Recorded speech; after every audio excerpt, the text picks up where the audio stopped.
À Port-la-Nouvelle ce matin, tous les chalutiers sont à quai, aucun pêcheur dans les parages. Ils sont tous au chômage technique pendant 35 jours, un régime que leur a accordé le gouvernement à leur demande pour préserver les ressources de ce coin de Méditerranée.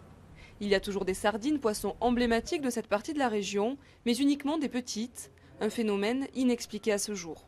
Nous sommes en manque de sardines, c'est-à-dire que les stocks sont là, la biomasse est là, mais le poisson ne grossit pas. Tous les chalutiers de Méditerranée se sont reportés sur le poisson de fond.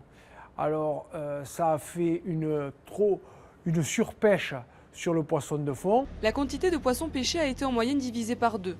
Depuis 2 jours, les sardines ont disparu des étals des poissonniers.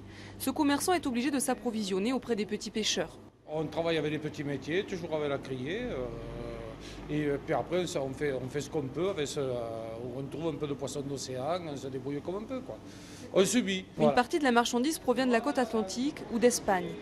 Les marins, eux, continuent d'être rémunérés en moyenne 1 500 € par mois, pendant que les chalutiers sont bloqués à quai. Mais ce problème de ressources qui vient s'ajouter à l'envolée du prix du gasoil, c'est trop pour beaucoup d'entre eux. Sur les 9 armateurs que compte Port-la-Nouvelle, 6 ont déposé une demande de cessation d'activité. Sur le port de Port-la-Nouvelle, c'est 50-60 emplois directs, mais c'est 200 emplois indirects. Honnêtement, je le vis très mal. Habituellement ouverte 5 jours sur 7, la criée ne fonctionne plus que 3 jours par semaine. À Port-la-Nouvelle, l'activité tourne au ralenti, comme dans les autres ports de la région. Les pêcheurs attendent de reprendre la mer avec peu d'espoir.